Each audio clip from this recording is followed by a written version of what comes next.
நீங்க எங்க இருந்து வந்திருக்கீங்க? சொல்லுங்க அத மட்டும். அரக்கோணத்துல வரானே, சென்னை பீச் நியூ இயருக்காக வந்தோம். நான் ஃபேமிலியோட வந்தேன். நானு என் டாக்டரு என் மருமகன் எல்லாம் வந்தோம். வருஷம் வருவோம். இந்த வருஷம் வந்திருக்கோம். நியூ இயர் வந்து பீச்ல கொண்டாடிட்டு போலான்னு வந்துக்கிறோம். வருஷம் வருவேன்னு சொன்னீங்க. இந்த வருஷம் என்ன டிஃபரெண்டா இருக்கு? இந்த வருஷம் கொஞ்சம் ரஷ் கம்மியா இருக்கு. ரஷ் கம்மியா இருக்கு. ஆமா, போன ட்ரிப் தான் ரஷ் அதிகமா, ரஷ் கம்மியா இருக்கு இந்த ட்ரிப். ரொம்ப சந்தோஷமா இருக்கு. ஹாப்பியா நீங்க வந்து எதுவும் பண்றது சந்தோஷமா இருக்குது. 26க்கு நீங்க நினைக்கிறது என்ன? இது எனக்கு நடந்தா போதும், இது நடந்தா நிம்மதியா. நினைக்கிறது வந்து என் சன் வந்து ஐடில ஒர்க் பண்றாரு. அவர் மேரேஜ் பண்ணோம். அது அப்படியே நடக்கணும். 26 அதான் ஒரு ஆசை எனக்கு. 25ல நடந்த ஒரு மோசமான விஷயம் எனக்கு இது நடந்துச்சு. 26ல அது நடக்க கூடாதுன்னு நினைக்கிறேன். என் சிஸ்டர் ஒருத்தங்க டெத் ஆயிட்டாங்க. அது மாதிரி நடக்க கூடாது. ஒரு ஹாப்பியான நியூஸ். ஹாப்பியான நியூஸ் தான். என் சன் வந்து ஐடி கம்பெனி வேலை ஜாயின் பண்ணி போயிட்டு இருக்காரு. அதான் ஹாப்பியான நியூஸ்.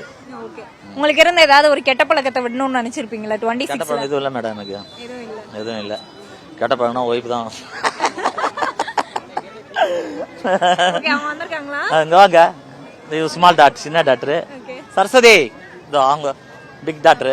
இதுக்கு முன்னாடி அந்த மாதிரி ஏதாவது ட்ரிப் பிளான் பண்ணி கேன்சல் ஆயிருக்கா? கோவா போயிட்டு ஏப்ரல் போயிட்டு வந்தோம். நல்லா இருந்துச்சு. சரி, நீங்க சொல்லுங்க. 2026ல நீங்க விடணும்னு நினைக்கிற ஒரு கெட்ட பழக்கம். நெகட்டிவா பேசக்கூடாது. வந்து ரொம்ப பேசுறதை குறைச்சிட்டு வைப் வந்து கொஞ்சம் ஜாலியா இருக்கணும், பாசிட்டிவா இருக்கணும், எக்ஸசைஸ் பண்ணணும்னு நினைச்சிட்டு இருக்கேன். 2025 எப்படி இருந்துச்சு உங்களுக்கு? 2025 குட், நல்லா தான் இருந்துச்சு. கொஞ்சம் பிரைஸ்லாம் ஹையா இருக்கு. 2026 கொஞ்சம் நல்லா, அதோட நல்லா போனா நல்லா இருக்கும்னு நினைக்கிறேன். 26க்கு நீங்க எடுக்க போற ரெசல்யூஷன் என்ன? அப்படி ஒன்னே இல்லை. 2026ல இதோட நல்லா போகணும்னு ஆசைப்படுறோம். இன்னும் கொஞ்சம் பிரைஸ், கோல்ட் பிரைஸ்லாம் கொஞ்சம் ரெடியூஸ் ஆனால் நல்லா இருக்கும். அதில் இன்வெஸ்ட்மெண்ட் பண்ணலான்னு பிளான் பண்றோம். 25ல உங்களுக்கு நடந்த ஒரு ஹாப்பியான மொமெண்ட்டை ஷேர் பண்ணிக்க முடியுமா? ஒன்றும் இல்லை, ஒரு ஹவுஸ் பில்ட் பண்ணோம். அதான் ஒரு ஹாப்பியான மூமெண்ட். உங்கள்கிட்ட இருந்த கெட்ட பழக்கம் எதையாச்சும் விடணும் அப்படின்னு நினைச்சிருப்பீங்கல்ல? அது அப்படி ஒன்றும் இல்லை. நான் மோஸ்டா யார்கிட்ட கோவப்பட மாட்டேன். அதுவே கொஞ்சம் கண்டினியூ ஆனால் நல்லா இருக்கும்னு நினைக்கிறேன்.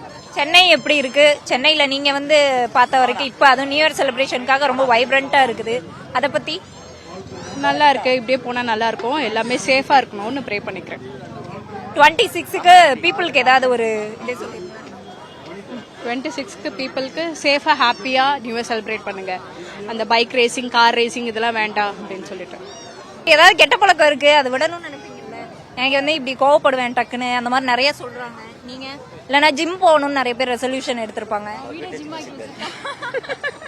அப்பெல்லாம் எதுவும் இல்லை. எடுக்கணும்னா உடனே எடுத்து பண்ணலாம். கொஞ்சம் ரெண்டு பேரும் அதிகமா பேசுவாங்க, கம்மியா பேசுவான். இவன் இந்த வருஷம் கொஞ்சம் அதிகமா பேச ட்ரைனிங் எடுக்கணும். நாங்க ரெண்டு பேரும் கொஞ்சம் கம்மியா பேசணும். ஆமா, இப்ப பார்த்தா கேக்லாம் வாங்கிட்டு வந்திருக்கீங்க, அதுவும் ஃபேமிலியா வந்திருக்கோம் அப்படின்ற மாதிரிலாம் சொல்றீங்க. எந்த அளவுக்கு என்ஜாய் பண்ணுவீங்க? நல்லா தான் என்ஜாய் பண்ணுவோம். எல்லாம் ஃபேமிலி எல்லாம் ஜாலியா தான் இருப்பாங்க. நல்லா தான் என்ஜாய் பண்ணுவோம். எல்லாருக்கும் ஒரு ஹாப்பி நியூ இயர் இது சொல்லிருக்கீங்களா? Wish you all happy new year. கொஞ்சம் சத்தமா சொல்லிடுறேன். Happy new year. Happy new year.